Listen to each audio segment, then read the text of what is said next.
ನಾನು ಕೂಡ ಒಬ್ಬ ಪ್ರಬಲ ಸಚಿವ ಸ್ಥಾನದ ಆಕಾಂಕ್ಷಿಯಾಗಿದ್ದೇನೆ. ಒಂದು ಅವಕಾಶ ಕೊಟ್ಟು ನೋಡಿ, ನನ್ನ ಪಿಟ್ ಗೊತ್ತಾಗುತ್ತೆ. ನಾನು ಪಕ್ಷ ಸಂಘಟನೆ ಮಾಡಿಲ್ಲ ಹೋದರೆ ರಿಮೂವ್ ಮಾಡಿ ಅಂತೇಳಿ ರಮೇಶ್ ಬಾಬು ಬಂಡಿಸಿದ್ದೇಗೌಡ ತಿಳಿಸಿದ್ದಾರೆ. ಮಂಡ್ಯದಲ್ಲಿ ಶಾಸಕ ರಮೇಶ್ ಬಾಬು ಬಂಡಿಸಿದ್ದೇಗೌಡ ಸುದ್ದಿಗಾರರೊಂದಿಗೆ ಮಾತನಾಡಿ, ಬಿಜೆಪಿಯವರು ವ್ಯಂಗ್ಯ ಮಾಡೋದಕ್ಕೆ ವಿರೋಧ ಪಕ್ಷದಲ್ಲಿ ಕುಳಿತಿರೋದು, ಸಿಎಂ ಬದಲಾವಣೆ ವೇಳೆ ಧೂಳಿಪಟ ಪಕ್ಷ ಬಿದ್ದಿರುತ್ತೆ ಅಂತ ಹೇಳಿದರು. ಜನ ಮೆಚ್ಚುವ ರೀತಿ ಸಿದ್ದರಾಮಯ್ಯ, ಡಿಕೆಶಿ ಒಟ್ಟುಗೂಡಿ ಕೂಲಾಗಿ ಪವರ್ ಟ್ರಾನ್ಸ್ಫರ್ ಮಾಡ್ತಿದ್ದಾರೆ. ಹಿರಿಯ 14 ಜನ ಮಂತ್ರಿ ತೆಗೆದುಕೊಂಡಿದ್ದಾರೆ. ರಾಹುಲ್ ಗಾಂಧಿ ಅವರು ಪ್ರವಾಸದಲ್ಲಿದ್ದಾರೆ. ಅದಕ್ಕೆ ಸಚಿವ ಸಂಪುಟ ತಡವಾಗ್ತಿದೆ ಅಂತ ಹೇಳಿದರು. ಸದ್ಯದಲ್ಲೇ ಹೈಕಮಾಂಡ್ ತೀರ್ಮಾನ ಕೈಗೊಳ್ಳುತ್ತದೆ. ನಾನು ಕೂಡ ಒಬ್ಬ ಸಚಿವಾಚಾರದ ಆಕಾಂಕ್ಷೆ ಇದ್ದೇನೆ. 3ನೇ ಬಾರಿ ಆಯ್ಕೆಯಾಗಿದ್ದೇನೆ. ನಮ್ಮ ಕುಟುಂಬದಲ್ಲಿ 8 ಬಾರಿ ಸ್ಪರ್ಧೆ ಮಾಡಿದ್ದೇವೆ. ನಮ್ಮ ತಂದೆ ತಾಯಿ ನನಗೆ ಅವಕಾಶ ಸಿಕ್ಕಿದೆ. ನಾನು ಕೂಡ ಒಬ್ಬ ಪ್ರಬಲ ಆಕಾಂಕ್ಷಿಯಾಗಿದ್ದೇನೆ ಅಂತ ಅವ್ರು ಹೇಳಿದರು. ನಾನು ಒಬ್ಬ ಆಕಾಂಕ್ಷಿ ಇದ್ದೀನಿ. ನಾನೇನು ಆಕಾಂಕ್ಷಿ ಇಲ್ಲ ಅಂತ ಯಾವತ್ತೂ ಹೇಳಿಲ್ಲ. ಇವತ್ತು ಆಕಾಂಕ್ಷಿನೇ, ನಾಳೆಗೂ ಆಕಾಂಕ್ಷಿ. ನಾನು ಅವತ್ತಿಂದನೂ ಹೇಳ್ತಾನೆ ಇದ್ದೀನಿ, ನಾನು 3ನೇ ಬಾರಿ ಆಯ್ಕೆ ಆಗಿದ್ದೀನಿ. 4 ಸಲ ಚುನಾವಣೆ ನಿಂತಿದ್ದೀನಿ. ನಮ್ಮ ಕುಟುಂಬದಲ್ಲಿ ಈಗ 8ನೇ ಬಾರಿ ನಾವು ಈ ಕ್ಷೇತ್ರದ ಜನಪ್ರತಿನಿಧಿ ಮಾಡ್ತಾಯಿದ್ದೀವಿ. ನಮ್ಮ ತಂದೆಯವ್ರಿಗೆ ಒಂದು 6 ತಿಂಗಳು ಸಚಿವರಾಗಿ ಕೆಲಸ ಮಾಡಲಿಕ್ಕೆ ಅವಕಾಶ ಸಿಕ್ತು ಅಂದರೆ, ನಮ್ಮ ತಾಯಿಯವರ 3 ಬಾರಿ, ನನ್ನ 3 ಬಾರಿ ನಮ್ಗೆ ಅವಕಾಶ ಸಿಕ್ಕಲಿಲ್ಲ. ಈಗ ಒಂದು ಅಧ್ಯಕ್ಷ ಸ್ಥಾನ ಕೊಟ್ಟಿದ್ದಾರೆ ಗೌರವವಾಗಿ. ನಾನು ಇಲ್ಲ ಅಂತ ನಾನು ಹೇಳೋದಿಲ್ಲ. ನಾನು ಒಬ್ಬ ಪ್ರಬಲ ಸಚಿವ ಆಕಾಂಕ್ಷಿಯಾಗಿ ನಾನು ಸಹ ಹೈಕಮಾಂಡನ್ನು, ನಮ್ಮ ಇವತ್ತು ಸನ್ಮಾನ್ಯ ಮುಖ್ಯಮಂತ್ರಿಗಳಾದಂಥ ಸಿದ್ದರಾಮಯ್ಯ ಸಾಹೇಬ್ರನ್ನ, ಇವತ್ತಿನ ಮುಖ್ಯಮಂತ್ರಿಗಳಾದ ಡಿ ಕೆ ಶಿವಕುಮಾರ್ ಅವರ ಮೇಲೆ ಭಾಳ ಒತ್ತಡ ಹೇಳ್ತಾ ಇದ್ದೀನಿ, ವಿನಂತಿ ಮಾಡ್ತಾಯಿದ್ದೀನಿ. ನಮ್ಮ ಮೇಲೆ ಹಿರಿಯ ನಾಯಕರುಗಳೆಲ್ಲನೂ ಭೇಟಿ ಮಾಡಿದ್ದೀನಿ, ಮಾತನಾಡ್ತಾಯಿದ್ದೀನಿ. ಒಂದು ಅವಕಾಶ ಕೊಡಿ, ನನಗೂ ಜಿಲ್ಲೆಯಲ್ಲಿ ಒಂದು ಅವಕಾಶ ಕೊಟ್ಟು ನೋಡಿ. ಜಿಲ್ಲೆಯಲ್ಲಿ ನಾನು ಸಹ ಪಕ್ಷ ಸಂಘಟನೆಗೆ ಮಾಡ್ತೀನೋ ಇಲ್ವೋ ಅಂಥದ್ದು. ಪಕ್ಷ ಸಂಘಟನೆ ಮಾಡಲಿಲ್ಲ ಅಂತ ಹೇಳಿದ್ರೆ ನನಗೊಂದು ವರ್ಷ ಅವಕಾಶ ಕೊಡಿ. ಆಮೇಲೆ ನಾನು ಮಾಡಲಿಲ್ಲ, I am not fit for that post ಅಂದರೆ ಯು ಮಸ್ಟ್ ರಿಮೂವ್ ಮಾಡಿಬಿಡಿ ನನ್ನ ಅಂತಲೇ ಹೇಳಿದ್ದೀನಿ. ಬಿಜೆಪಿಯವರಿಗೆ ದಮ್ಮೂ ಇಲ್ಲ, ಟ್ಯಾಟಿಸ್ಕೂ ಇಲ್ಲ. ಕುಮಾರಣ್ಣನ ಬಿಟ್ಟರೆ ಬೇರೆ ವಿಧಿಯೇ ಇಲ್ಲ. JDS ನಾಯಕರ ಹೇಳಿಕೆ ಕೇಳಿ ಬಿಜೆಪಿ ನಾಯಕರು ಆತ್ಮಹತ್ಯೆ ಮಾಡಿಕೊಳ್ಳಬೇಕು. ಬಿಜೆಪಿಯಲ್ಲಿ ಯಾರೂ ಗಂಡಸರಿಲ್ವ ಅಂತ ಇಲ್ಲಾರ್ ಶಿವರಾಮೇಗೌಡ ವಾಗ್ದಾಳಿ ನಡೆಸಿದ್ದಾರೆ. ನಾಗಮಂಗಲದಲ್ಲಿ ಸುದ್ದಿಗಾರರೊಂದಿಗೆ ಮಾತನಾಡಿರುವ ಶಿವರಾಮೇಗೌಡ, ಕುಮಾರಸ್ವಾಮಿ ರಾಷ್ಟ್ರ ಬಿಟ್ಟು ರಾಜ್ಯಕ್ಕೆ ಬರುವಂತೆ ರವೀಂದ್ರ ಶ್ರೀಕಂಠಯ್ಯ ಆಹ್ವಾನಿಸಿದ್ದಾರೆ. ಇವ್ರದ್ದೇನು ಕೇಂದ್ರದಲ್ಲಿ ನಡೀತಾ ಇಲ್ವಾ ಅಂತ ಪ್ರಶ್ನೆ ಮಾಡಿದರು. ಬಿಜೆಪಿಯವರು ದಮ್ಮಿಲ್ಲ, ಟ್ಯಾಟಿಸೂ ಇಲ್ಲ, ಕುಮಾರಣ್ಣನ ಬಿಟ್ಟರೆ ಬೇರೆ ವಿಧಿಯಿಲ್ಲ ಅಂತ ಹೇಳಿದರು. ಇಲ್ಲಿ ಯಾರು ಎದುರಿಸಾರು ಇಲ್ಲ, ರಾಜ್ಯಕ್ಕೆ ಬಾ ಕುಮಾರಣ್ಣ ಅಂತ ಅವ್ರದ್ದು ಪಕ್ಷದವರು ಕರೀತಿದ್ದಾರೆ. ಅಲ್ಲಿಗೆ ಬಿಜೆಪಿಲಿ ಯಾರೂ ಗಂಡಸರಿಲ್ಲ ಅಂತ ಆಯ್ತಲ್ಲ ಅಂತ ಹೇಳಿದರು. ಬಿಜೆಪಿಯವರು ಹಿಂದುತ್ವದ ಮೂಲಕ ರಾಜಕೀಯ ಮಾಡ್ತಾರೆ. DK ಶಿವಕುಮಾರ್ ಹಿಂದುತ್ವ ನೋಡಿ ಬಿಜೆಪಿಯವರಿಗೆ ಭಯ ಬಂದಿದೆ. ಅದಕ್ಕಾಗಿ ಕುಮಾರಸ್ವಾಮಿ ಭಯಬಿಟ್ಟರೆ ಸಾಕು, ಅವ್ರ ಹಿಂದೆ ಕಚ್ಚು ಬಿಡ್ತಾರೆ. JDS ನಾಯಕರ ಹೇಳಿಕೆ ಕೇಳಿ ಬಿಜೆಪಿ ನಾಯಕರು ಆತ್ಮಹತ್ಯೆ ಮಾಡಿಕೊಳ್ಳಬೇಕು. ರಾಜ್ಯದಲ್ಲಿ ವಿಪಕ್ಷ ವೀಕ್ ಆಗಿದೆ ಅಂತ ಶಿವರಾಮೇಗೌಡ ತಿಳಿಸಿದರು. ನಮ್ಮ ರವೀಂದ್ರ ಶ್ರೀಕಂಠಯ್ಯನವರು ಹಣವು ಇಲ್ಲಿ ಏನೋ ಪಾರ್ಟಿ ಅಲ್ಲಾಡ್ಸೋಕ್ಕಾಯ್ತಲ್ಲ, ಬಂದ್ಬಿಡೋಣ ಜಲ್ದು ಅಂತ ಕರೀತಾವ್ರೆ ಅಂದರೆ ಇವ್ರದ್ದೇನು ಅಲ್ಲಿ ನಡೀತಾ ಇಲ್ಲ ಅಂತಲಾ ಮೇಲ್ಮಟ್ಟದಲ್ಲಿ. BJPಯವ್ರಿಗೂ ಏನಾಗಿದೆ ಅಂದರೆ ಅವ್ರಿಗೆ ದಮ್ಮು ಇಲ್ಲ, ಟ್ಯಾಕ್ಟಿಸು ಇಲ್ಲ. ಅವ್ರಿಗೆ ಕುಮಾರಣ್ಣನ ಬಿಟ್ಟರೆ ನೀವು ವಿಧಿನೇ ಇಲ್ಲ ಅವ್ರಿಗೆ. ಇವತ್ತು ಕುಮಾರಣ್ಣ ಇಲ್ಲಿ ಯಾರು ಎದುರಿಸೋಕ್ಕಾಗಲ್ಲ, ಬಾ ನೀನು ಅಲ್ಲಿಂದ ರಾಜೀನಾಮೆ ಬೀಸಾಕ್ಬಿಟ್ಟು ಅಂತ ಅವ್ರದೇ ಪಕ್ಷದಲ್ಲಿ ಕರೀತಾವ್ರೆ ಅಂದರೆ BJPಲಿ ಯಾರು ಗಂಡಸರಿಲ್ಲ ಅಂತ ಆಯ್ತಲ್ಲ ಅಲ್ಲಿಗೆ. BJಪಿನಲ್ಲಿ ಇವತ್ತು ವಿಜಯೇಂದ್ರ ಅವರು ನಾನಿದ್ದೀನಿ, ಹೋರಾಟ ಮಾಡ್ತೀವಿ ಅಂತಾರೆ. ಸಾಲು ಒಬ್ಬರು ಹೊಂಟ್ರೆ ಇವರು CT ರವಿ ಅವರು ಇರ್ಬೋದು, ನಾರಾಯಣ ಸ್ವಾಮಿ ಅವರು ಇರ್ಬೋದು, ನಮ್ಮ ಇವರು ಸುನಿಲ್ ಕುಮಾರ್ ಇರ್ಬೋದು, ಒಂದು ಬಸವರಾಜ್ ಯತ್ನಾಳ್ ಅವರು, ಬಸವರಾಜ್ ಪಾಟೀಲ್ ಯತ್ನಾಳ್ ಅವರು ಒಂದು ಹಿಮ್ಮೇಳ ಆಡ್ತಾರೆ ಆ ಕಡೆಯಿಂದವ. ಇದೆಲ್ಲ ನಡೀತಾ ಇದೆ. ಆಮೇಲೆ BJಪಿಯವ್ರಿಗೆ ಏನು ಭಯ ಬಂದ್ಬಿಟ್ಟಿದೆ ಅಂದರೆ, BJಪಿಯವ್ರು ಯಾರು ದೇವ್ರ ದರ್ಶನ ಮಾಡಿ ಒಳ್ಳೆ ಶಬ್ದ ಮಾಡೋದಿಲ್ಲ. ಅವರು ಬರೀ ಹಿಂದುತ್ವ ಹೇಳ್ಕೊಂಡು ರಾಜಕೀಯ ಮಾಡ್ತಾರೆ. DK ಶಿವಕುಮಾರ್ ಅವರ ಹಿಂದುತ್ವ ನೋಡಿಬಿಟ್ರೆ ಭಯ ಬಂದ್ಬಿಟ್ಟಿರಬೇಕು BJಪಿಯವ್ರಿಗೆ, ಏನು ನಮ್ಮ ಬುಡ್ಡನ DK ಶಿವಕುಮಾರ್ ಅಂತ. ಅದಕ್ಕೋಸ್ಕರ ಕುಮಾರಸ್ವಾಮಿ ಅವ್ರು ಬಾಯಿ ಬಿಟ್ಟರು ಸಾಕು, ಅವ್ರ ಹಿಂದೆ ಕಚ್ಕೊಂಡ್ಬಿಡ್ತಾರೆ ಎಲ್ಲರೂ. BJಪಿಯವ್ರಿಗೆ ಆತ್ಮಹತ್ಯೆ ಮಾಡ್ಕೋಬೇಕು. BJಪಿ ನಾಯಕರು, JDS ನಾಯಕರು ಹೇಳಿರ್ತಕ್ಕಂಥ ಹೇಳಿಕೆಗೆ BJಪಿಯವರು ಆತ್ಮಹತ್ಯೆ ಮಾಡ್ಕೋಬೇಕು, ನಾವಲ್ಲ. ನರೇಂದ್ರ ಮೋದಿ ಅವ್ರು ಕೇಳಬೇಕು, ಬಲಗಡೆ ಕೂರ್ಸ್ಕೊಂಡಿದ್ದೀರಲ್ಲ ಸ್ವಾಮಿ, ಅದೇ ಪಕ್ಷದವ್ರು ಹೇಳಿಕೆ ಕೊಟ್ಟಿರೋದು ನಾವಲ್ಲ. ಅದರ್ಥ ಆಪೋಸಿಷನ್ ಪಾರ್ಟಿ ವೀಕ್ ಯಾವಾಗ ಆಗುತ್ತೆ? ಆಡಳಿತ ಪಕ್ಷ ಚೆನ್ನಾಗಿ ಕೆಲಸ ಮಾಡಿದಾಗ ಆಗುತ್ತೆ. ಅದರರ್ಥ ಚೆನ್ನಾಗಿ ಮಾಡ್ತಾವ್ರೆ ಅಂತ ಅವ್ರ ಅರಿವಿದೆ. ಇವರು ತೀಟ ಮಾಡ್ತಾವ್ರೆ.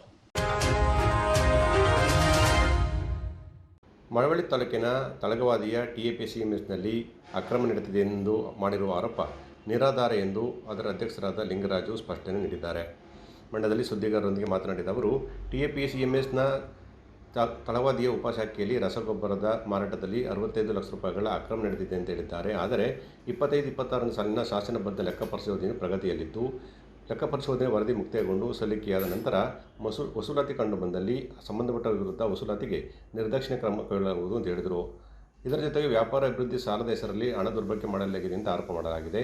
ವ್ಯಾಪಾರ ಅಭಿವೃದ್ಧಿ ಸಾಲಕ್ಕೆ ಸಂಬಂಧಿಸಿದಂತೆ 53 ಜನಕ್ಕೆ ಸಾಲ ನೀಡಿದ್ದು, ಈ ಪೈಕಿ 18 ಜನರ ವಿರುದ್ಧ ನ್ಯಾಯಾಲಯದಲ್ಲಿ ದಾವಾ ದಾಖಲಾಗಿದೆ ಅಂತ ಹೇಳಿದರು. ಸಹಕಾರ ನಿಯಮಗಳನ್ನು ಗಾಳಿಗೆ ತೂರಿ ಸದಸ್ಯರಲ್ಲದವರಿಗೆ ಸಾಲ ನೀಡಿ ಸಂಘಕ್ಕೆ ನಷ್ಟ ಉಂಟು ಮಾಡಿದ್ದಾರೆ ಅಂತ ಹೇಳಿದ್ದಾರೆ. ಈ ಆರೋಪ ಕೂಡ ಸುಳ್ಳು ಅಂತ ಹೇಳಿದ್ದಾರೆ. ಕಾಮಗಾರಿ ಹೆಸರು ಕೇಳಿ ಕಳಪೆ ಕಾಮಗಾರಿ ಮಾಡಿ ಹಣ ದುರುಪಯೋಗ ಮಾಡಿಕೊಂಡಿಲ್ಲ ಅಂತ ಅವರು ಸ್ಪಷ್ಟನೆ ನೀಡಿದ್ದಾರೆ. ಇದಲ್ಲದೆ ನೌಕರರ ಗ್ರ್ಯಾಜುಯೇಟಿ ನಿಧಿ ಡಿಸಿಸಿ ಬ್ಯಾಂಕ್ನಲ್ಲಿ ಠೇವಣಿ ನೀಡಬೇಕಾಗಿದ್ದ 15 ಲಕ್ಷ ಹಣವನ್ನು ದುರ್ಬಳಕೆ ಮಾಡದೆ STFನಲ್ಲಿ ಇದಾಗಿರುವುದರ ಬಗ್ಗೆ ಕೂಡ ಅವರು ಸ್ಪಷ್ಟನೆಯನ್ನು ನೀಡಿದ್ದಾರೆ. ಒಟ್ಟಾರೆ ಅನೇಕ ಆರೋಪಗಳಿಗೂ ಕೂಡ ಅವರು ಸುದ್ದಿಗೋಷ್ಠಿಯಲ್ಲಿ ತಮ್ಮ ಸ್ಪಷ್ಟನೆಯನ್ನು ತಿಳಿಸಿದರು. ಕೆಲವು ನಮ್ಮ TAPCMSನ ನಿರ್ದೇಶಕರು ಒಂದು ಸುದ್ದಿಗೋಷ್ಠಿಯನ್ನು ಮಾಡಿ ಮಳವಳ್ಳಿ ತಾಲೂಕಿನಲ್ಲಿ TAPCMSನಲ್ಲಿ ಒಂದು ದೊಡ್ಡ ಮಟ್ಟದಲ್ಲಿ ಭ್ರಷ್ಟಾಚಾರ ನಡೆದಿದೆ ಮತ್ತು ಅಲ್ಲಿ ಬಹಳಷ್ಟು ಅವ್ಯವಹಾರಗಳು ನಡೆದಿವೆ ಅಂತೇಳಿ ತಮಗೆ ಬಾಯಿಗೆ ಬಂದಂಗೆಲ್ಲ ಯಾವುದೇ ರೀತಿಯಾದಂಥ ಒಂದು ಗುರುತರವಾದಂಥ ಯಾವುದೇ ರೀತಿಯಾದಂಥ ಸಾಕ್ಷಿ ಇಲ್ಲದೆ ಹೋದರೂ ಸಹ ಸುಖ ಸುಮ್ಮನೆ ದಾಖಲಾತಿ ಇಲ್ಲದೆ ಹೋದರೂ ಸಹ ಸುಖ ಸುಮ್ಮನೆ ಒಂದು ಪ್ರಚಾರಕ್ಕೆ ಬರಬೇಕು ಅನ್ನೋ ಒಂದು ಗಿಮಿಕ್ಕಿಂದ ಒಂದು ಆರೋಪವನ್ನು ಮಾಡಿದ್ದಾರೆ.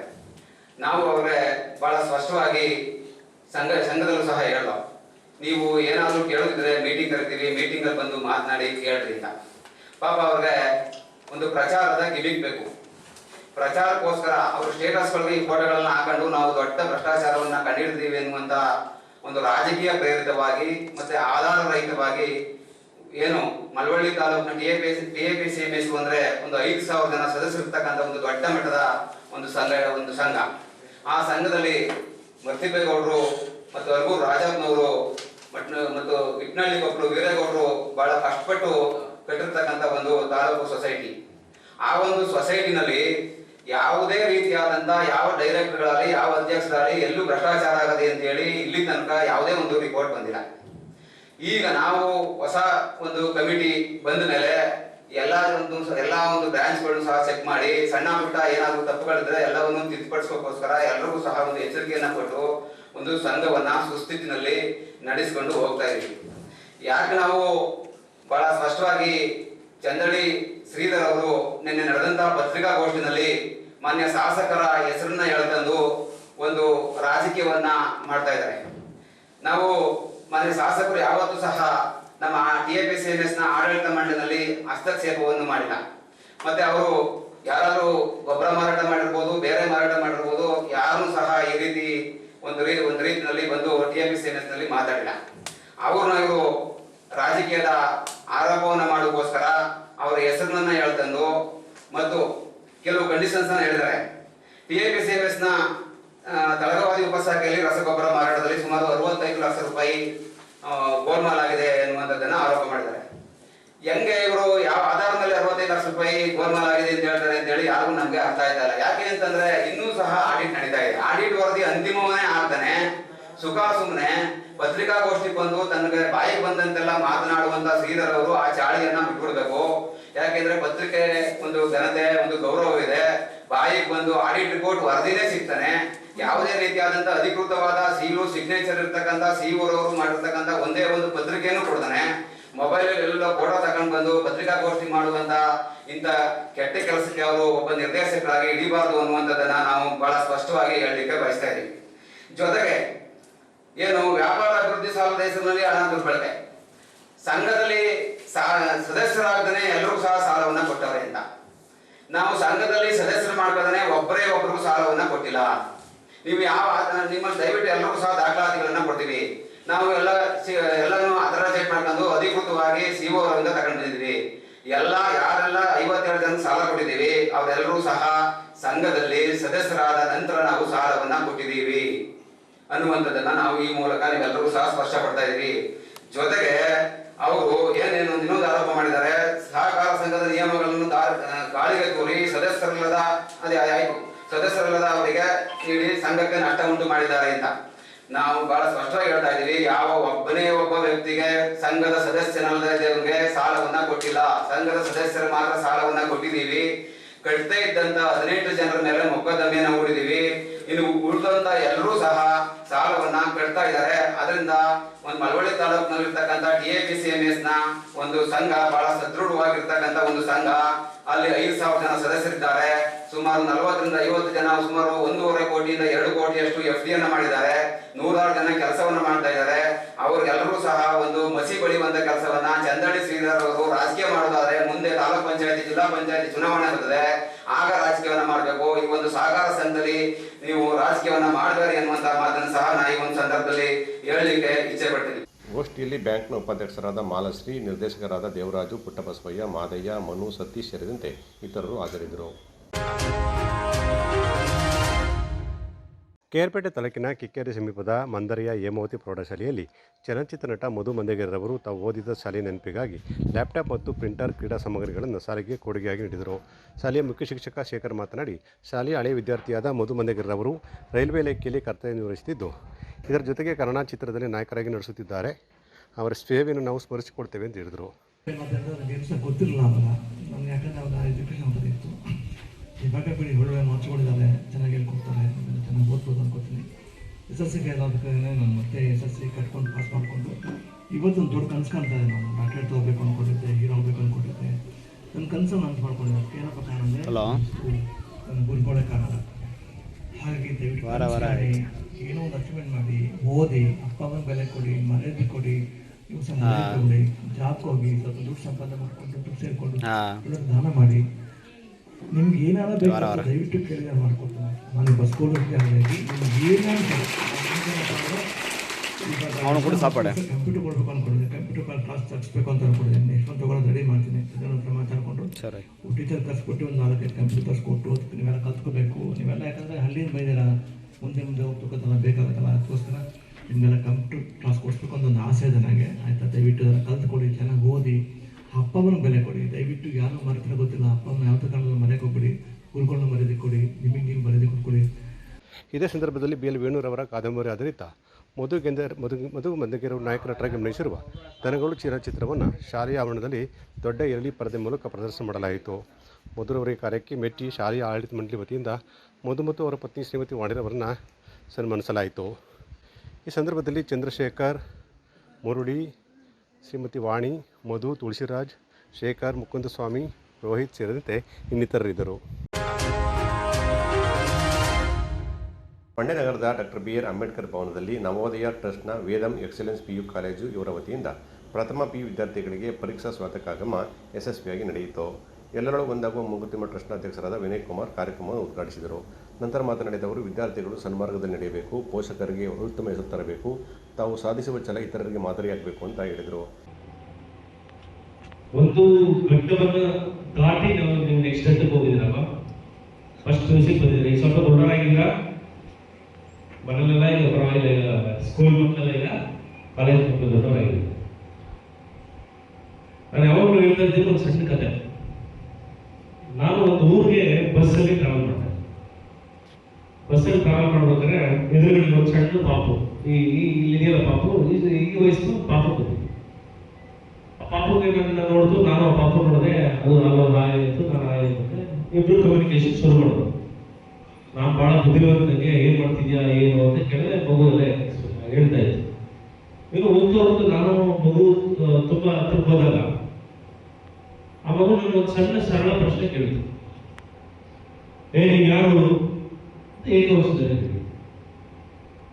ಆಮೇಲೆ ನಾವು ದೊಡ್ಡವರಲ್ಲ, ಏನು ಮಗು ಕೇಳ್ಬೋದು, ನೀನು ಯಾರು? ನಾನು ಸರಳ ಇಲ್ಲ, ನಾನು ಹೆಂಗೆ ಮಾಡ್ತೇನೆ. ಆಮೇಲೆ ನಂದು ಇಡೀ ಜಾಗ ಬಂತು, ಹೇಳ್ಕೊಟ್ಟೆ, ಮಗು ಬರಬೇಕಾಗ. ಆಮೇಲೆ ನನ್ನ ಟ್ರಾವೆಲಿಂಗ್ ಮನೆ ಕಡೆ ಹೋಗ್ಬೇಕಾದ್ರೆ ಅಥವಾ ನನ್ನ ಮನೆ ಹೋದ್ಮೇಲೆ ನನಗೆ ಆ ಮಗು ಕೇಳಿದ್ದು ಸಣ್ಣ ಪ್ರಶ್ನೆ ಏನು, ನೀನ್ ಯಾರು ಅನ್ನೋ ಸಣ್ಣ ಪ್ರಶ್ನೆ ಬಹಳ ದೊಡ್ಡ ಪ್ರಶ್ನೆಯಾಗಿ ಕಾಣುತ್ತೆ ಅಲ್ವಾ? ಅದಕ್ಕೆ ನಾವು ಹೇಳ್ತೀವಿ, ಇಟ್ ಈಸ್ ಎ ಪರ್ಪಸ್. ನಮ್ಮ ಜೀವನದ ಪರ್ಪಸ್ ನಾವು ಕಂಡುಹಿಡ್ಕೋಬೇಕು. ನಾನು ಯಾರು ಅಂದ್ರೆ ನಾನು ಹುಡುಗ, ನಾನು ಇಷ್ಟು ಹೈಟಲ್ಲಿ ಇದ್ದೀನಿ, ಇಷ್ಟು ವೆಯ್ಟಲ್ಲಿ ಇದ್ದೀನಿ ಅಲ್ಲ, ಅಲ್ವಾ? ಈ ಸಮಾಜಕ್ಕೆ ನಾನು ಹುಟ್ಟಿದ್ದಕ್ಕೆ ಹೇಗೆ ನನ್ನಿಂದ ಕೊಡುಗೆ, what is the purpose of my life ಅಂತ ನಾವು ಕಂಡುಹಿಡ್ಕೋಬೇಕು. ಮೊದಲನೇ ಕ್ವಶನ್ ನಾವು ಕೇಳ್ಕೋಬೇಕಾಗಿರೋದೇನೋ, ನೀವು ಯಾರು, ನಾವು ಯಾರು ಅಲ್ವಾ? ನಮ್ದು ಇಷ್ಟೇನಾ? ನಾವು PUC ಓದ್ಕೊಳ್ಳೋದು, ಡಿಗ್ರಿ ಓದ್ಕೊಳ್ಳೋದು, ಇಂಜಿನಿಯರಿಂಗ್ ಸೇರ್ಕೊಳ್ಳೋದು, ಮೆಡಿಕಲ್ ಸೇರ್ಕೊಳ್ಳೋದು, ಆಮೇಲೆ ಒಂದು ಕೆಲಸ ಸೇರ್ಕೊಳ್ಳೋದು, ಮದುವೆ ಮಾಡ್ಕೊಳ್ಳೋದು, ಮಕ್ಕಳು ಮಾಡ್ಕೊಳ್ಳೋದು, ಸೈಡ್ ತಗೊಳ್ಳೋದು, ವೀಕೆಂಡ್ ಅಲ್ಲಿ ಪಾನಿಪುರಿ ತಿಂದ್ಬಿಟ್ಟು ಸ್ಟೇಟಸ್ ಹಾಕೋದು, ಇಷ್ಟೇನಾ ನಮ್ಮ ಜೀವನ? ಇಷ್ಟಕ್ಕೆ ನಾವು ಹುಟ್ಟಿದಿಲ್ಲ? ನಾವೆಲ್ಲ ತುಂಬಾ ಆಳವಾಗಿ ಯೋಚನೆ ಮಾಡೋದು. ಈ ಲೆಕ್ಚರ್ಸ್ ಎಲ್ಲ ತುಂಬಾ ಸಲ ಹೇಳಿದ್ರೆ ನಮ್ಮ ಜೀವನದ ಪರ್ಪಸ್ ನಾವು ಕಂಡುಹಿಡಿಯಬೇಕು ಅಲ್ವಾ? ಆ ಪರ್ಪಸ್ ಯಾರು ಕಂಡುಹಿಡಿಬೋದು? ನಮ್ಮ ನೆಂಟು ಹೇಳ್ತಾರ? ನಮ್ಮ ನೆಂಟ್ರಿಗೆ ನಮ್ಮ ಏನಾದ್ರು ಹೇಳ್ಬಿಟ್ರೆ ಬೆಳೆದ್ಬಿಟ್ರೆ ಒಡೆಗೆ ಚೆನ್ನ ನೆಂಟು ಹೇಳಿದಾರ. ಇದೇ ಸಂದರ್ಭದಲ್ಲಿ ವಿದ್ಯಾರ್ಥಿ ಮಂಡ್ಯ ಯಶು ಅವರಿಂದ ಭರತನಾಟ್ಯ ಕಾರ್ಯಕ್ರಮ ಗಮನ ಸೆಳೆಯಿತು. ಕಾರ್ಯಕ್ರಮದಲ್ಲಿ ಮುಖ್ಯ ಶಿಕ್ಷಕ ರವಿ, ಸಹ ಶಿಕ್ಷಕರ ಸಂಘದ ಅಧ್ಯಕ್ಷರಾದ ಇ ಶಿವಣ್ಣ, ನವೋದಯ ಟ್ರಸ್ಟ್ ಕಾಲೇಜಿನ ಪ್ರಾಂಶುಪಾಲರಾದ ಎಂ ಸಂತೋಷ್ ಕುಮಾರ್, ಶೈಕ್ಷಣಿಕ ಪಾಲುದಾರರಾದ SA ಮಹೇಶ್, ರವಿಕೃಷ್ಣ ಹಾಗೂ ಅರುಣ್ ಸೇರಿದಂತೆ ಇನ್ನಿತರರಿದ್ದರು.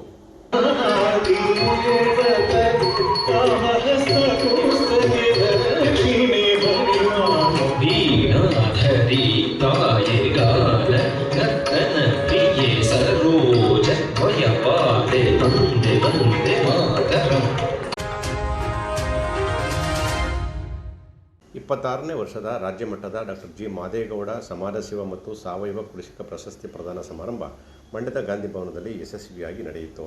ಈ ಬಾರಿಯ ಸಮಾಜ ಸೇವಾ ಪ್ರಶಸ್ತಿಯನ್ನು ಕರ್ನಾಟಕ ರಾಜ್ಯ ಮದ್ಯಪಾನ ಸಂಯಮ ಮಂಡಳಿ ಬೆಂಗಳೂರಿನ ಅಧ್ಯಕ್ಷರಾದಂತಹ ಶರಣಪ್ಪ ಸದಾದಪುರ ಅವರಿಗೆ ಪ್ರದಾನ ಮಾಡಲಾಯಿತು. ಅದೇ ರೀತಿ ಸಾವಯವ ಕೃಷಿಕ ಪ್ರಶಸ್ತಿಯನ್ನು ನಿವೃತ್ತ ಕಾರ್ಯಕ್ರಮ ಮುಖ್ಯಸ್ಥರು ಮತ್ತು ಕೃಷಿ ತಜ್ಞರಾದಂತಹ ಡಾಕ್ಟರ್ ವಿಜಯ ಅಂಗಡಿಯವರಿಗೆ ಹಿರಿಯ ರಾಜಕೀಯ ಧುರೀಣ ಮತ್ತು ಕರ್ನಾಟಕ ವಿಧಾನ ಪರಿಷತ್ನ ಅಧ್ಯಕ್ಷರಾದಂಥ ಬಸವರಾಜ ಹೊರಟ್ಟಿ ಅವರು ಪ್ರದಾನ ಮಾಡಿದರು.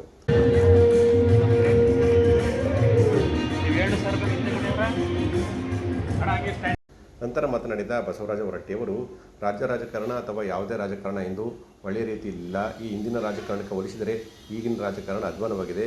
ರಾಜಕಾರಣ ಮಾತ್ರವಲ್ಲದೆ ಎಲ್ಲ ರಂಗಗಳು ಕೂಡ ಕಲುಷಿತವಾಗಿದ್ದಾವೆ ಅಂತ ಹೇಳಿದರು. ಜಿ ಮಾದೇಗೌಡರು ನಾಡು ಕಂಡಂಥ ಅತ್ಯುತ್ತಮ ಶ್ರೇಷ್ಠ ರಾಜಕಾರಣಿಗಳಲ್ಲಿ ಒಬ್ಬರು ಅಂತ ಅವರು ಪ್ರಶಂಸೆ ವ್ಯಕ್ತಪಡಿಸಿದರು. ಜಿ ಮಾದೇಗೌಡ ಹೆಸರಿನಲ್ಲಿ ಪ್ರಶಸ್ತಿ ನೀಡುತ್ತಿರುವುದು ಮತ್ತು ಪಡೆಯುತ್ತಿರುವುದು ಪ್ರಶಸ್ತಿ ಪುರಸ್ಕೃತರಿಗೆ ಸಿಕ್ಕ ಒಂದು ಧನ್ಯತೆ ಅಂತ ಹೇಳಿದರು. ನಾನು ಕೂಡ ಕೃಷಿಕನಾಗಿದ್ದು ರಾಜಕಾರಣಿಯಾಗಿದ್ದೇನೆ. ಆದರೆ ಕೃಷಿ ಕ್ಷೇತ್ರ ಅತ್ಯಂತ ಅಮೂಲ್ಯವಾದುದು. ಈ ಕೃಷಿ ಕ್ಷೇತ್ರವನ್ನು ಉಳಿಸಿ ಬೆಳೆಸಬೇಕಾದ ಜವಾಬ್ದಾರಿ ಎಲ್ಲರ ಮೇಲಿದೆ ಅಂತ ಹೇಳಿದರು. ನಾನು ಟೈಮ್ ನಮ್ಮ ನೋಡಿದ್ರೆ ಔಷಧಿದಾಗ 42 ನಿಮಿಷ ಆದರೂ ಬೇರೆ ಕೇಳ್ತೀವಲ್ಲ, ಒಂದು 2-3 ನಿಮಿಷದಾಗ ಬೇರೆ ಹೊಡ್ತಿರ್ತೀವಿ. 42 ನಿಮಿಷ ಮಾತಾಡಿದವರು ಮತ್ತೆ ಮುಗಿಸಿದ್ರು ಸುಮಾರು. ಅಂದರೆ ಅವ್ರು ಇಷ್ಟೊಂದು ಉತ್ತಮವಾದಂಥ ರೀತಿಯಿಂದ ಮಾದೇಗೌಡರ ಜೀವನದ ಬಗ್ಗೆ ಅತ್ಯಂತ ಶ್ರೇಷ್ಠವಾದಂಥ ವಿಚಾರವನ್ನು ಹೇಳಿದರು. 100 ವರ್ಷಕ್ಕೆ ಏನು ಮಾಡಬೇಕು ಅನ್ನೋದನ್ನು ಸಹಿತ ಅವ್ರು ಹೇಳಿದರು. ಅವ್ರು ಹೇಳಿದಂಗೆ ನನಗೂ ಅದಕ್ಕೆ ಸಹಮತವನ್ನು ವ್ಯಕ್ತಪಡ್ತೀನಿ, ಮಾಡಬೇಕು. ಯಾಕಂದರೆ ನಾನು 1980 ಮಟ್ಟವನ್ನು ಆರಿಸಿಕೊಂಡೆ. ಮಾದೇಗೌಡ ಮಂತ್ರಿ ಆಗಿತ್ತು, ಗುಂಡೂರಾಯನ ಮುಖ್ಯಮಂತ್ರಿ ಆಗಿತ್ತು. ಎಲ್ಲ ಹುಡುಗರು 33 ವರ್ಷ ಹುಡುಗರು. ಇವಾಗ ರೂಮ ಚೀಫ್ ಸೆಕ್ರೆಟರಿ ಬಾಜುಗೆ ಕೊಡಬೇಕು ಮಾದೇಗೌಡ. ನಾವು ಗುಂಡೂರಾಯರಿಗೆ ಯಾವತ್ತೋ ಭೇಟಿಯಾಗಿ ಹೋಗ್ಬೇಕಾಗಿತ್ತು. ಟೀಚರ್ ಸಮಸ್ಯೆ ಸ್ಟ್ರೈಕ್ ಮಾಡಿದ್ರು, ಭೇಟಿಯಾಗಿ ಹೋಗ್ಬೇಕಾಗಿತ್ತು. ಭೇಟಿಯಾಗಿ ಹೋಗಿ ಬಂದಾಗ ಅವ್ರು ಮೀಟಿಂಗ್ ಮುಗಿಸಿ ಮೀಟಿಂಗ್ ಮುಗಿಸಿ ಬರ್ತಿದ್ರು. ನಾನು ಬಂದೆ, ಮಾದೇಗೌಡ ನಿಂತಿದ್ರು. ಅವತ್ತ ನಮ್ಮ ಕಡೆ ಏನಾಗಿತ್ತು ಅಂದ್ರೆ ರಾಜ್ಯಪಾಲರ ಭಾಷಣ ಅಂತ ಬಜೆಟ್ಗೆ ಅಥವಾ ಯಾವುದೋ ಒಂದು ವಾರ ಗ್ಯಾಪ್ ಇಟ್ಟಿದ್ರು. ಗ್ಯಾಪ್ ಇದ್ದಾಗ ಉತ್ತರ ಕರ್ನಾಟಕದವ್ರನ್ನ ಈ ಕಡೆಲ್ಲ ಟೂರಿಗೆ ಕರ್ಕೊಂಡು ಬರ್ತಿದ್ರು. ಫಾರೆಸ್ಟ್ ನಿಂತಿದ್ರು, ಅವರು ಟೂರಿಗೆ ಕರ್ಕೊಂಡು ಕೆಳಗೆ ಹೇಳ್ಕೊಂಡು ಬಸ್ ನಿಂತಿದ್ರು. ಅವತ್ತು ಅವರು ಮಾದೇಗೌಡರು ಕಾಲರ್ ಕೋಟ್ ಹಾಕಿದ್ರು. ನನ್ನ ಕೂಡ ಮಾತಾಡೋದು ನಿಂತಿದ್ರು. ಗುಂಡೂರಾಯರು ಅವರೆಲ್ಲರೂ ಕೂಡ ಬಂದರು. ಅದು ಕಾಲರ್ ಇದ್ದಲ್ಲಿ ಸ್ವಲ್ಪ ಬರೆದಿತ್ತು, ಏನು ಬೀಗೌಡ್ರೆ ನೀವು ಮದುಮಗ ಇವತ್ತು ಎಲ್ಲ ಬೀಗರೆಲ್ಲ ಕೆಳಗೆ ಬಂದು ನಿಂತಾರೆ, ನೀವು ಅದಕ್ಕೆ ಕಾಲರ್ ಹಾಕ್ಬಿಟ್ಟಿಲ್ಲ ಅಂತಂದ್ರೆ, ಹಿಂಗೆ ಹಾಕ್ಬಿಟ್ಟು ಸ್ವಾಮಿ ರೈತರಿಗೆ ಅಂತ ಅಂದರು. ಇಲ್ಲ ಅಂದರು. ಹೋದರು. ಹೋದ ನಂತರ ನೋಡಿ ಮಾದೇಗೌಡರ ರಾಜಕಾರಣ, ಗುಂಡೂರಾಯ ರಾಜಕಾರಣ, ದೇವೇಗೌಡರ ರಾಜಕಾರಣ, ರಾಮಕೃಷ್ಣಯ್ಯ ರಾಜಕಾರಣ, ಅಂಥ ರಾಜಕಾರಣ ಅಂಥ ರಾಜಕಾರಣವನ್ನು ನಾನು ನೋಡಿದವ. ಇವತ್ತಿನ ರಾಜಕಾರಣದಲ್ಲಿ ಇರಲಿಕ್ಕೆ ಒಂದೊಂದ್ಸರಿ ನಮಗೆ. ಪ್ರಶಸ್ತಿ ಸ್ವೀಕರಿಸಿ ಮಾತನಾಡಿದ ಶರಣಪ್ಪ ಸಲದಾಪುರ ಮತ್ತು ಡಾಕ್ಟರ್ ವಿಜಯ ಅಂಗಡಿಯವರು, ಮಾದೇಗೌಡರ ಹೆಸರಿನಲ್ಲಿ ಪ್ರಶಸ್ತಿ ಪಡೆಯುತ್ತಿರುವುದು ನಮಗೆ ಒಂದು ಸಂತೋಷ ಮತ್ತು ಖುಷಿ ತಂದಿದೆ ಅಂತ ಹೇಳಿದರು. ಮುಂದಿನ ದಿನಗಳಲ್ಲಿ ಜವಾಬ್ದಾರಿಯುತವಾಗಿ ಕೆಲಸ ಮಾಡುವುದಾಗಿ ಅವರು ತಿಳಿಸಿದರು. ಖಂಡಿತ ಅಂತ ಹೇಳ್ಬೇಕು ಅಷ್ಟೇ. ಅವರು ಹೇಳಕ್ಕೆ ಸಾಧ್ಯ ಹೊರತಾಗಿ ಜಿ ಮಾದೇಗೌಡರ ಬಗ್ಗೆ ಪ್ರತಿಯೊಂದು ವಿಚಾರನ ಅವರ ಬದುಕಿನುದ್ದಕ್ಕೂ ಅವರ ಹೆಜ್ಜೆ ಗುರುತುಗಳನ್ನು ಬಹುಶಃ ಹೇಳಲಿಕ್ಕೆ ಭಾಳ ಕಷ್ಟ ಆಗ್ತದೆ ನನಗೆ. ಆದರೂ ಏಕೆಂದರೆ ಈ ಒಂದು ಜಿ ಮಾದೇಗೌಡರ ಪ್ರಶಸ್ತಿ ನನ್ನ ಬದುಕಿಗೆ ಒಂದು ಕಿರೀಟ. ಒಂದು ನನಗೆ ಇನ್ನೊಂದು ನೆನಪು ಬರ್ತದೆ, ನೀವು ಕುಂತ ಜಾಗದಾಗ ನಾನು ಕುಂತಿದ್ದೆ, ಕಾವೇರಿ ಹೋರಾಟದಲ್ಲಿ ಅವರು ಅಧ್ಯಕ್ಷರಾಗಿದ್ದರು. ನಾನು ರೈತ ಸಂಘ ಹೋರಾಟದಲ್ಲಿ ಪಾಲ್ಗೊಂಡಾಗ ನಿಮ್ಮ ಜಾಗದಲ್ಲಿ ನಾನು ಕುಂತಿದ್ದೆ. ಜಿ ಮಾದೇಗೌಡರು ನಮ್ಮನ್ನು ಉದ್ದೇಶಿಸಿ ಭಾಷಣ ಮಾಡಿದರು. ಅವತ್ತ ಅವರ ವ್ಯಕ್ತಿತ್ವ, ಅವರು ಮಾತಾಡ್ತಕ್ಕಂಥ ರೀತಿ, ಅವರ ಈ ಭೂಮಿಯ ಬಗ್ಗೆ ಇರ್ತಕ್ಕಂಥ ಒಂದು ಕಳಕಳಿ, ಈ ಜನರ ಮೇಲೆ ಇರ್ತಕ್ಕಂಥ ಪ್ರೀತಿಯ ಒಂದು ಮನಸ್ಸನ್ನು ನಾನು ಅವತ್ತ ಕಂಡಿದ್ದೇನೆ. ಅದಕ್ಕೆ ಬಹುಶಃ ನನ್ನ ಪುಣ್ಯ ಏನೋ, ಬಹುಶಃ ಈ ಗಾಂಧಿ ಭವನಕ್ಕೆ 2ನೇ ಸಲ ಬಂದು ಪ್ರಶಸ್ತಿಗೆ ತಗೊಳ್ಳಿಕ್ಕೆ ಈ ಒಂದು ವೇದಿಕೆ ಮೇಲೆ ಕುಳಿತಿದ್ದೀನಿ. ನಿಜವಾಗಿ ನನಗೆ ಭಾಳ ಅದು ಧನ್ಯತೆ ಭಾವನೆ ಬರ್ತಾ ಇದೆ. ಈ ಒಂದು ವಿಚಾರದಲ್ಲಿ ಒಂದು ಜಿ ಮಾದೇಗೌಡರು ತಮ್ಮ ಹೆತ್ತವರ ತಂದೆಯ ತಾಯಿಯ ಕನಸನ್ನು, ಈ ಭೂಮಿಯ ಋಣವನ್ನು 100% ಅವರು ಬದುಕಿನುದ್ದಕ್ಕೂ ಅದನ್ನು ಸಾಧಿಸಿ ನಮ್ಮನ್ನು ಅಗಲಿದ್ದಾರೆ. ಅವರು ಬಹುಶಃ ಅವರ ದೇಹ, ಅವರ ಪ್ರತಿಭೆ, ಅವರ ದೇಹ ಇರಲಿಕ್ಕಿಲ್ಲ, ಅವರ ಭಾವ ಮಾತ್ರ ನಮ್ಮ ಮುಂದಿದೆ, ಅವರ ವಿಚಾರಗಳು, ಅವರ ಚಿಂತನೆಗಳು ನಮ್ಮ ಮುಂದಿದೆ ಅಂತಕ್ಕಂಥದ್ದು ನನಗೆ ಅನಿಸ್ತಾ ಇದೆ. ಆದರೆ ಬದುಕಿನುದ್ದಕ್ಕೂ ಅವರು ಒಂದು ವಿಶೇಷವಾಗಿ ಉಪವಾಸದಲ್ಲಿ ಭೂಮಿಯು ಸೃಷ್ಟಿಯಾದಾಗಲಿಂದ ಆಗಾಗ್ಗೆ ಈ ಪ್ರಕ್ರಿಯೆ ಕಾಣ್ತಾ ಇರುತ್ತೆ. ಸದಾ ಸಮೃದ್ಧಿ ಒಳಿತಲ್ಲ ಅನ್ನೋದನ್ನು ಈ ಭೂಮಿ ಈ ಮೂಲಕ ತಿಳಿಸ್ತಾ ಇದೆ. ನಾವೆಲ್ಲರೂ ಪರಿಸರದಿಂದ ಸಾಕಷ್ಟು ಪಾಠಗಳನ್ನು ಕಲಿತಿದ್ರೂ ಕಾಲಕ್ರಮೇಣ ಮರಿತೀವಿ, ಕಷ್ಟಗಳು ಬಂದಾಗ ಎಚ್ಚೆತ್ತುಕೊಳ್ತೀವಿ. ಇಂದಿನ ಆಧುನಿಕ ಬದುಕಿನಲ್ಲಿ ಈ ಭೂಮಿಗೆ ಕೆಡುಕುಗಳು ಎಲ್ಲೆಡೆ ಕಾಣ್ತದವೆ. ಅವುಗಳಿಂದ ಪರಿಣಾಮಗಳನ್ನು ನಾವು ಅನುಭವಿಸ್ತೀವಿ. ಮಣ್ಣೇ ಜೀವ, ಮಣ್ಣೇ ದೈವ ಎಂಬುದನ್ನು ನಾವು ಸದಾ ನೆನಪಿನಲ್ಲಿ ಇಟ್ಟುಕೊಂಡು ನಾವು ಕೆಡದಂತೆ ಜೀವಿಸಬೇಕು. ಜೀವನವಿಡೀ ನಾವೆಲ್ಲ ಪರಿಸರ ಪ್ರಿಯ ತತ್ವಗಳನ್ನು ಅನುಸರಿಸಬೇಕಾಗಿದೆ. ರಾಸಾಯನಿಕಗಳ ಬಳಕೆಗೆ ಕಡಿವಾಣ ಹಾಕಿಕೊಂಡು ಕೃಷಿ ಮಾಡಬೇಕು. ಮಣ್ಣಿನ ಫಲವತ್ತತೆಯ ಸಂಗತಿಗಳನ್ನು ಮರೆಯಲೇಬಾರದು. ಕೃಷಿಯಲ್ಲಿ ಉಪಕಾರಿ ಕೆಲಸಗಳನ್ನು ಮಾಡುವ ನೂರಾರು ಜೀವಿಗಳ ಉಳಿವಿಗೂ ಗಮನ ಹರಿಸಬೇಕು. ಕಮ್ಮಿ ನೀರು, ಕಡಿಮೆ ಕಾಳಜಿ ಕೇಳುವ ಬೆಳೆಗಳನ್ನು ಸಾಗುವಳಿ ಮಾಡಲೇಬೇಕು. ವೇದಿಕೆಯಲ್ಲಿ ಮಧು ಜಿ ಮಾದೇಗೌಡ ಹಾಗೂ ಡಾಕ್ಟರ್ ಪ್ರೇಮ ಸಿದ್ದರಾಜ್ ಸೇರಿದಂತೆ ಇತರರು ಹಾಜರಿದ್ದರು.